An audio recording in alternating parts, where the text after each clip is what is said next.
Hello guys, this is part second and I'm gonna discuss some more point related to economic survey 2020 and 2021.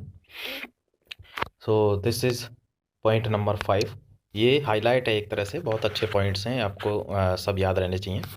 So we will talk about point number 5. Interstate disparities declined across rural and urban areas as laggard state have gained relatively more between 2012 to 2018. वो करे जो inter state disparities है ना, जो कमियां हैं या उनमें आपस में जो डिस्प्यूट वगैरह हैं, वो रिलेटिवली डिक्लाइन हुए हैं. लेकिन कुछ स्टेट हैं जहाँ पे अभी ये इसमें रिलेटिवली गेन हुआ है. क्यों? क्योंकि जैसे वेस्ट बंगाल हो गया. अब वहाँ पे कुछ चीज़ें जो पीएम के द्वारा या सेंट्रल स्कीम्स थी वो अडॉप्ट नहीं करी गई, तो इस वजह से उन्होंने अडॉप्ट नहीं किया, तो उस वजह से थोड़ी सी डिस्पैरिटी है. लेकिन फिर भी रिलेटिवली डिक्लाइन हुई है डिस्पैरिटीज़, इकोनॉमिक सर्वे ये बता रहा है. सिक्स पॉइंट देखिए. During the global financial crisis regulatory forbearance. Okay, अब व्हाट इज रेगुलेटरी फॉरबेरेंस? देखो, रेगुलेटरी फॉरबेरेंस होता है किसी चीज़ को अगर रिफॉर्म करना है, रेगुलेट करना है. जैसे आप एक एग्जांपल ले लो, बैंक्रप्सी कोड वाला. ठीक है, बैंक्रप्सी कोड वाला एग्जांपल लेंगे आप.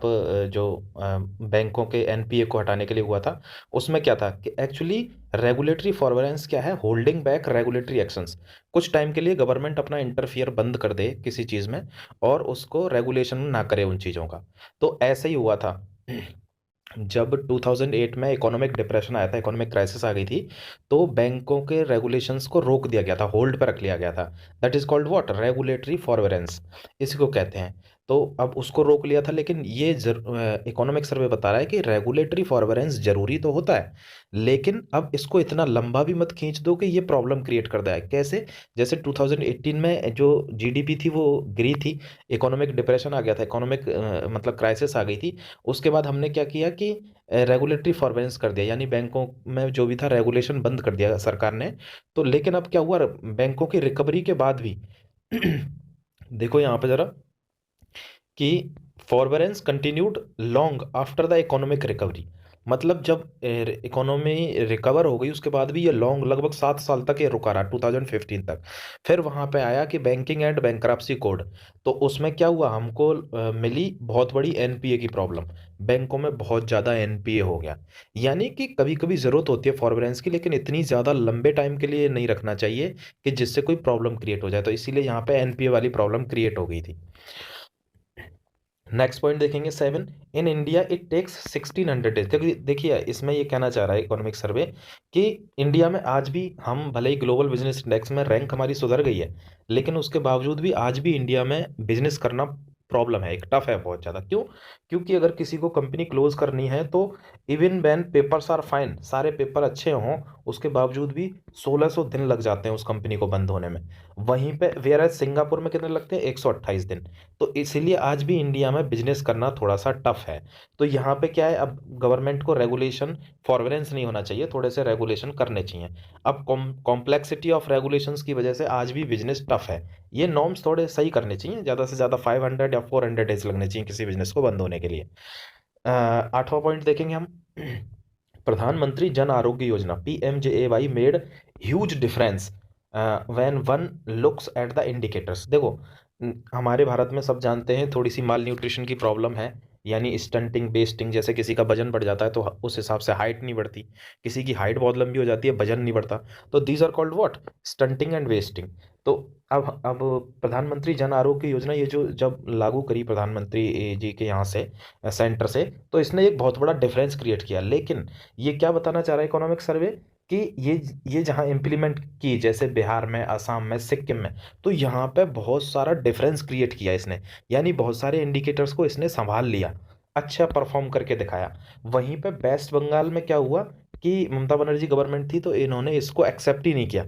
तो जब इन्होंने इसको एक्सेप्ट नहीं किया तो यहाँ पे क्या हुआ, ये प्रॉब्लम वहीं के वहीं बनी हुई है. तो ये एक सजेशन दे रहा है इकोनॉमिक सर्वे कि ऐसे नहीं करना चाहिए, और प्रधानमंत्री जन आरोग्य योजना जो सेंट्रल स्कीम है वो ईच एंड एवरी स्टेट में इम्प्लीमेंट होनी चाहिए. Now see point number 9.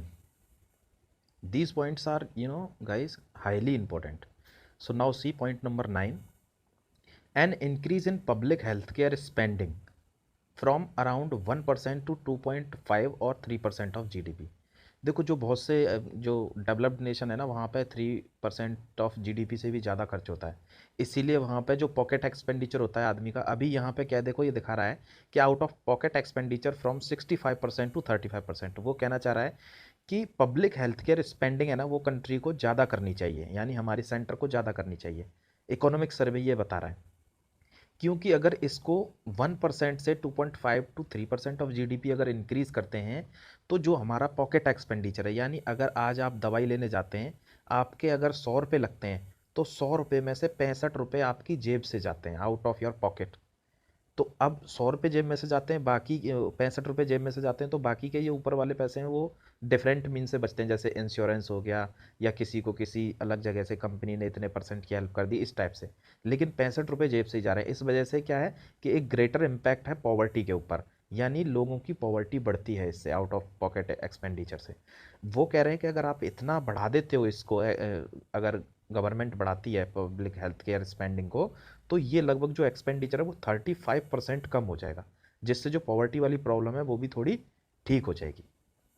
Next हम देखते हैं, कोविड-19 showed that how a health crisis can transform into economic and social crisis.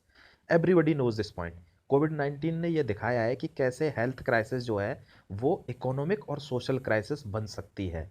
इसीलिए हेल्थ यहाँ पे मतलब ओवरऑल इन पॉइंट्स में क्या बात हो रही है कि हेल्थ सेक्टर में रेगुलेशन की ज़रूरत है। 11 पॉइंट देखिए, national health mission NHM. NHM क्या कह रहा है, played a critical role in mitigating inequality. यानी कहना चाह रहा है कि जो प्री नेटल और पोस्ट नेटल वाली प्रॉब्लम्स है ना, बच्चों का मर जाना या माताओं का मर जाना, तो नेशनल हेल्थ मिशन के ये क्या करता है, ये देश में एक क्रिटिकल रोल प्ले करता है ये वाली चीज़। तो इसलिए हमको क्या करना है कि इसको रेगुलेट करना है, सिग्निफिकेंटली रेगुलेट करना है जो डिलीवरीज वगैरह हो रही हैं, क्योंकि हमारी पॉपुलेशन बढ़ रही है ना, तो डिलीवरी इंक्रीज़ की वजह से हमारी prenatal postnatal deaths भी बढ़ रही हैं। तो इसलिए हमको हेल्थ सेक्टर में इन्वेस्टमेंट की ज़रूरत है। 12 पॉइंट देखिए क्या कह रहा है, a regulator for the health care sector must be considered given market failure stemming to information asymmetry. वो कह रहा है जो ये असिमेट्री है ना, ये जो असमानता है किस किस में, ये जो मार्केट फेलियर हो जाता है, यानी आप जो रेगुलेशन है गवर्नमेंट का, वो वैसे टाइम पे रेगुलेट करती है कि जब ज़रूरत नहीं है, और जब ज़रूरत है तो वो रेगुलेशन फॉरबेरेंस कर देते हैं, जो भी पहले समझाया था मैंने। इस वजह से ये जो असमानता है इसमें, इसको ख़त्म किया जाना चाहिए, यानी एसिमेट्री को खराब मतलब फिनिश करना चाहिए। 13 पॉइंट में वो क्या करें, telemedicine is talking about telemedicine. Telemedicine means internet connectivity, health infrastructure, ये सारी चीज़ें बना के जो रूरल और रिमोट एरियाज़ है ना, वहाँ पे मेडिसिन की फैसिलिटी अवेलेबल हो सके, इसलिए टेली मेडिसिन पे ये जोर दे रहे हैं। नेक्स्ट पॉइंट देखिए 14, economic growth has a greater impact on poverty alleviation than inequality. देखो ये इस पेज का सबसे इंपॉर्टेंट पॉइंट है, ध्यान रखना, मेंस के लिए भी आपके लिए बहुत इंपॉर्टेंट है। कैसे कि इकोनॉमिक सर्वे बताना चाह रहा है कि इनइक्वालिटी क्या होती है, पहले ये बताइए। इनइक्वालिटी का मतलब होता है the gap between rich and poor, यानी जो गैप है वो बढ़ता ही जा रहा है अमीर और गरीब के बीच का, that is called what, inequality. अब economic growth has greater impact on inequality and poverty alleviation. वो ये कहना चाह रहा है इकोनॉमिक सर्वे कि जो पॉवर्टी एलिवेशन है ना, उसमें बहुत बड़ा रोल प्ले करता है किसी कंट्री की economic growth, rather than inequality. यानी कि गरीब और अमीर के बीच का जो अंतर है वो कम हो ना हो, लेकिन पॉवर्टी एलिवेशन हो जाएगा, यानी गरीबों को थोड़ा ऊपर के स्तर पर लाया जा सकता है, और ये केवल तभी किया जा सकता है जब इकोनॉमिक ग्रोथ हो। यानी हमको मतलब होना चाहिए इकोनॉमिक ग्रोथ से, जैसे किसी के पास 10 लाख रुपए हैं, अब उस पर 50 लाख रुपए आ जाए तो वो तो फिर भी अमीर ही है, लेकिन किसी के पास 5 रुपए है, अगर उस पर 5,000 आ जाए तो क्या हुआ, वो गरीबी से बाहर आ गया, यानी यहाँ पॉवर्टी एलिवेशन हो गया। तो yes, that is called what economic survey want to say that कि पॉवर्टी एलिवेशन के लिए इकोनॉमिक ग्रोथ जरूरी है, इनइक्वालिटी को बाद में देखेंगे, ये वो कहना चाह रहा है। So I hope that you have got the concept guys. Okay guys, see the salient features, point number 15, what it says, redistribution in a developing economy is feasible only if the size of the economic pie grows। सीधी बात वो क्या कह रहे हैं कि redistribution of the wealth, यानी government से the valid point made by the economic सर्वे, वो क्या कह रहे हैं कि अगर इकोनॉमी को डेवलप बनाना है, डेवलप स्टेट में ले जाना है, तो रीडिस्ट्रीब्यूशन ऑफ द वेल्थ करना होगा। यानी जब इकोनॉमिक पाई ग्रो करेगी तभी पॉवर्टी खत्म होगी, तभी पॉवर्टी एलिवेशन होगा, और उसके बाद क्या होगा, रीडिस्ट्रीब्यूशन होगा, तो कंट्री डेवलप्ड नेशन की तरफ बढ़ जाएगी। तो इसलिए वो कह रहे हैं जितना पॉसिबल हो, फीजिबल हो, उतना ज़्यादा आपको रीडिस्ट्रीब्यूशन करना चाहिए। 16th पॉइंट में क्या कहता है, ग्रोथ कॉजेज डेब्ट to become sustainable in countries. देखो ये बहुत अच्छा पॉइंट है, इसको ध्यान से सुनना, कि ग्रोथ कॉज डेब्ट, यानी economic survey, the valid point made by economic सर्वे, की ग्रोथ क्या होती है, कभी कभी डेब्ट का कारण बन जाती है, यानी कर्जा लेना पड़ता है। लेकिन वो बात क्या कर रहा है, become sustainable in the countries. अगर हम सस्टेनेबल डेब्ट की बात करते हैं तो कोई दिक्कत नहीं है। हाइयर ग्रोथ रेट होगी अगर हमारी, जैसे मान लो हमारी ग्रोथ रेट रहती है 7%, 8%, 9%, तो अगर उसके बाद हम सस्टेनेबल डेब्ट लेते हैं, हाइयर बोरोइंग्स करते हैं किसी कंट्री से, तो हमारे लिए कोई प्रॉब्लम की बात नहीं है। यानी किसी कंट्री की जीडीपी ग्रोथ बहुत अच्छी है, और भले ही वो डेब्ट ले लेता है, तो वो डेब्ट कैसा होता है, वो सस्टेनेबल डेब्ट होता है, तो उससे फर्क नहीं पड़ता। तो डेब्ट in comparison to the GDP ratio should be increased. अगर जीडीपी की ग्रोथ अच्छी है, 7%, 8%, 9%, तो डेब्ट डेब्ट ले लो, कोई दिक्कत नहीं है, कर्जा ले लो, कोई प्रॉब्लम नहीं है। अब the another point made by economic survey 17, in times of slowdown, अच्छा पॉइंट है, there is a need for public investment. देखो आप खुद ही सोचो कि जब कोई इकोनॉमी स्लो डाउन कर रही है, तो क्या क्या वो होती है नीड गवर्नमेंट को, कि वहां पे गवर्नमेंट पैसे का रीडिस्ट्रीब्यूशन करे। अगर रीडिस्ट्रीब्यूशन करेंगे, देखो कोई भी कंपनी हो, 2/3 of the nation run by private sector, तो अब यहाँ पे जब पब्लिक में इन्वेस्टमेंट होगा, यानी गवर्नमेंट पैसा भेजेगी मार्केट में, तो वहाँ क्या होगा, वहाँ प्राइवेट प्लेयर्स गेम में आएंगे। जब प्राइवेट प्लेयर्स आएंगे तो मार्केट में पैसा आएगा, मार्केट में पैसा आएगा तो ग्रोथ इंक्रीज होगी। यही वो कहना चाह रहे हैं, कि इसीलिए वो कह रहे हैं, and it calls for fiscal policy, rethink about fiscal rules. Fiscal policy क्या होती है, आप खुद बताइए। फिस्कल पॉलिसी होती है कि कैसे गवर्नमेंट को, ये जो हमारा, 1 मिनट, फिस्कल पॉलिसी क्या होती है, फिस्कल पॉलिसी होती है कि कैसे गवर्नमेंट को, जैसे हम कहते हैं ना, हमारा फिस्कल डिफिसिट 3.5 से ज़्यादा नहीं जाना चाहिए, तो ये इकोनॉमिक सर्वे कहना चाह रहा है कि don't restrict your fiscal policies up to 3.5, 3.2 and all that, no. अगर तुमको जरूरत पड़े डेट की, बोरोइंग की, तो आप ले लो दूसरी कंट्रीज से, लेकिन you need to change the fiscal rules, you have to make more expenditure to the country और द मार्केट और द इन्वेस्टमेंट। ठीक है, वो ये कहना चाह रहे हैं, इस फिस्कल पॉलिसी को आप चेंज करो, कि मुझे इतना ही करना नहीं। जब कंट्री स्लो डाउन में है, आपका फिस्कल डिफिसिट 3.5 आपने तय किया हुआ है, तो अब कंट्री स्लो डाउन में तो आप 4 करो ना इसको, या 4.5 करो इसको, यानी बोरोइंग्स कर लो आप किसी कंट्री से। तो ये क्या होगा, इट विल बिकम सस्टेनेबल डेप्ट। तो सस्टेनेबल डेप्ट के केस में कंट्री की ग्रोथ रेट अच्छी हो जाएगी, तो वो डेप्ट डेप्ट नहीं रहता, वो इकोनॉमी को बूस्ट करता है। ठीक है, the next point 18, the sovereign credit rating methodology. देखो very valid point made by the economic survey. जो सॉवरेन क्रेडिट, जैसे हमारे कंपनीज को, यानी हमारे देश को क्रेडिट रेटिंग मिलती है ना, जो स्टॉक मार्केट है उनको और इंडस्ट्रियल सेक्टर को, तो जैसे अमेरिकन कंपनीज है, मूडी हुई, और ये कंपनीज है, इंडिया ने जब कभी भी डेब्ट लिया, बोरोइंग्स करी कहीं से, तो जहाँ सॉवरेन बोरोइंग्स की बात होती है, यानी sovereign credit rating, India never defaulted with sovereign डेब्ट। हमने कभी ऐसा नहीं किया, जो सॉवरेन डेब्ट हमने लिया उनको चुकाया नहीं, या उनकी ब्याज नहीं दिया, या इंटरेस्ट मतलब नहीं दिया। लेकिन फिर भी हमको कभी भी, जो इंटरनेशनल क्रेडिट रेटिंग होती है, सॉवरेन रेटिंग, उसमें कभी भी अच्छी रैंक नहीं दी गई। आज तक ये चीज़ समझ में नहीं आई कि क्यों नहीं दी गई। हमने कभी डिफॉल्ट नहीं किया, हमेशा टाइम से इंटरेस्ट हो या टाइम से डेब्ट हो, हमेशा चुकाया, हमेशा हाइयर इन्वेस्टमेंट किया, लेकिन इन्वेस्टमेंट क्रेडिट रेटिंग में हमको हमेशा लोअर ग्रेड दी है। अब समझ नहीं आता क्यों दी है, ये उनकी कंपनियां जाने। Okay, let's see some more important points made by the economic survey guys. 19, point number 19 क्या कह रहे हैं, the economic survey puts the blame on the government. Economic survey ने गवर्नमेंट को ब्लेम किया है for the disinvestment performance. 2 point target किया था 2.1 लाख करोड़, लेकिन अर्न कितना किया, 15,000 करोड़ ओनली थ्रू डिसइन्वेस्टमेंट। जबकि गवर्नमेंट और अच्छा कर सकती थी, could have done much better. तो इसलिए इकोनॉमिक सर्वे ने गवर्नमेंट को इन्वेस्टमेंट के लिए ब्लेम किया है। The point number 20 says that between April and December 2020 the foreign institution investors. देखो ये पॉइंट बहुत अच्छा है, ये आपको मेंस में लिख सकते हो, जीएस पेपर 3। कैसे, कि मैंने आपको पहली वाली स्लाइड में बताया था, पहले वाले वीडियो में, कि वहाँ पे अकेले नवंबर के मंथ में $9 बिलियन का इन्वेस्टमेंट किया फॉरेन पोर्टफोलियो इन्वेस्टर्स ने। यहाँ पे वो क्या कहना चाह रहे हैं कि $30 बिलियन का इन्वेस्टमेंट किया फॉरेन इंस्टीट्यूशन इन्वेस्टर्स, यानी वही फॉरेन पोर्टफोलियो इन्वेस्टर्स ने, with in 7 to 8 month only, 7-8 महीने के अंदर $30 बिलियन का इनफ्लो किया हमारी कंट्री में। और इसी वजह से हम 50,000 स्टॉक मार्केट के मार्क को टच कर गए। वो बात अलग है कि even though the market has been fallen now, अब गिर गया है ये शेयर का स्तर, लेकिन ये 50,000 को टच कर गया था just after the lockdown period. So that is a good sign for the country. The another point, the share of the agriculture and allied sectors in 2019 to 2020 stood at 14.7%।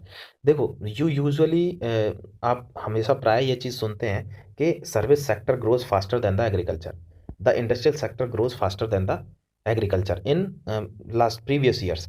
पिछले कुछ सालों में यही हुआ है, एग्रीकल्चर हमेशा फॉल करता रहा है और ये सेक्टर बढ़ते रहे हैं। अभी कोविड के टाइम पे क्या हुआ कि agriculture grows by 2 to 3%, but these both sector, service sector और industrial sector, has been fallen down. इनमें बहुत गिरावट आई है, और वो भी कितने की 8 to 9% का फॉल हुआ है इन सेक्टर्स में। तो जीडीपी में जो कि अब तक 2019-20 तक 14.7% जो शेयर चल रहा था, अभी वो एक्सपेक्टेड ग्रोथ के लिए 16.3% तक हमारी जीडीपी में कंट्रीब्यूट करेगा अब एग्रीकल्चर और allied sectors, which is a good sign for the country as well as the middle class families. ठीक है, ग्रोथ अच्छी होगी तो हर चीज़ अच्छी होती है, आप ये समझ लो। अब 22 पॉइंट में क्या कह रहा है, monthly GST collection in December 2020 stood for 1.15 lakh crore. Very good.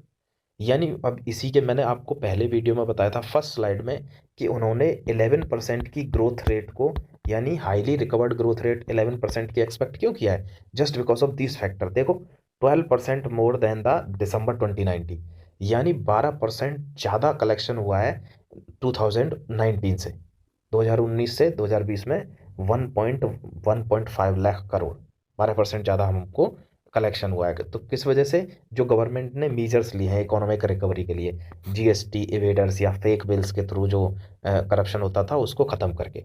ठीक है, अब 2-3 पॉइंट और रह गए, then we will wrap this session. Okay okay guys, this is the last slide. Let's see the point, important point made by the economic survey.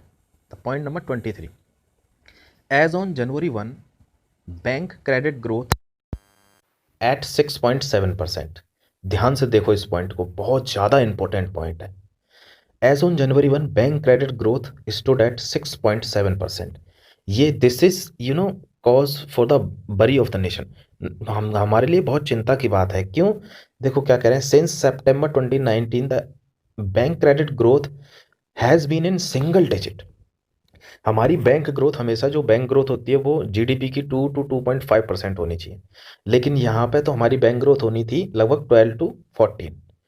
But in as January 1 bank growth stood at 6.7%, यानी single digit में growth थी। तो that is cause of worry for the nation. समझ गए? अब next point आओ कि 24 point क्या कहता है कि India's gross expenditure on R&D। ओहो, ये देखिए, जो एक्चुअली यूजुअली जो डेवलप्ड नेशन है उनकी जो रिसर्च एंड डेवलपमेंट का एक्सपेंडिचर होता है वो लगभग 3 to 4% होता है। कुछ कंट्रीज़ का तो 6% है जो R&D का वो है एक्सपेंडिचर। हमारे यहाँ पे 1% भी नहीं है, यानी अप्रॉक्सीमेटली 0.65%। आपको एक बात बताऊं, आप खुद भी सोचते होंगे इस बात को कि हमारे यहाँ इतने बीटेक के स्टूडेंट हैं, इतने इंजीनियरिंग के स्टूडेंट हैं, लेकिन they are coming into civil services because service sector growing faster. We are not investing in research and development और we are not privatising it. Government का शेयर रहता है इसमें, गवर्नमेंट इसमें अभी भी 56% जो शेयर है वो गवर्नमेंट का है। ग्रेजुअली क्या धीरे धीरे इंक्रीज तो हो रहा है प्राइवेट सेक्टर का इन्वेस्टमेंट, लेकिन अभी भी 56% गवर्नमेंट के हाथ में, और गवर्नमेंट खर्च नहीं करती। इसलिए 0.65% R&D पे है। इसीलिए इंजीनियर नहीं, IAS ऑफिसर बनना चाह रहे हैं। जीडीपी ग्रोथ जो है वो much lower than the top 10 economies. अब आप खुद समझिए ये क्या है, बिजनेस सेक्टर, प्राइवेट सेक्टर, ये सारे, अगर ये प्राइवेटाइजेशन नहीं किया जाएगा इसका तो रिसर्च डेवलपमेंट खराब होगी और खराब होगी अभी आगे। इसलिए economic survey made a valid point, we need to regulate R&D और increase the investment in it. Next point, last but not the least, this is the insight of the economic survey. So we will make some very good lectures in the future also. 25 point क्या कह रहा है, मियर reliance on जुगाड़ innovation. देखो India में जुगाड़ famous है, ये हर कोई जानता है, लेकिन वो कह रहे हैं मियर रिलायंस ऑन जुगाड़ इनोवेशन, सिर्फ जुगाड़ पे डिपेंड रहना ये रिस्क है। ये रिस्क है। ये किस चीज़ का लिए रिस्क है? अपॉर्चुनिटी टू इनोवेट, यानी जो हमारे लिए जो डेवलप्ड नेशन है, जो नेशन बहुत आगे निकल गए हैं, वो जो अपॉर्चुनिटी है हमारे यूथ में इनोवेट करने की, कुछ क्रिएटिव करने की, कुछ डिस्कवर करने की, उसके साथ रिस्क है। जुगाड़ इनोवेशन, जुगाड़ इनोवेशन इन द सेंस, चलो आपको एक एग्जांपल देके बताता हूँ। मटके का, मटका देखा, गड़ा, यानी वो क्या है, दिस इज मतलब मटका is use for cooling water without using electricity. तो वो क्या हुई, वो एक जुगाड़ हुई कि हमें रेफ्रिजरेटर की जगह मटके से काम चल जाएगा गर्मी में। लेकिन उस वो ठीक है, लेकिन हमको इनोवेशन में बहुत ज़्यादा अपॉर्चुनिटी है। क्यों? क्योंकि देश बहुत ग्रो कर रहे हैं, इसलिए we need to investment in innovation and development, research. We cannot merely reliance on jugaad innovation. So these are the some insight points which was made by economic survey. I have told you each and every aspect of that. If you like it, then thank you very much.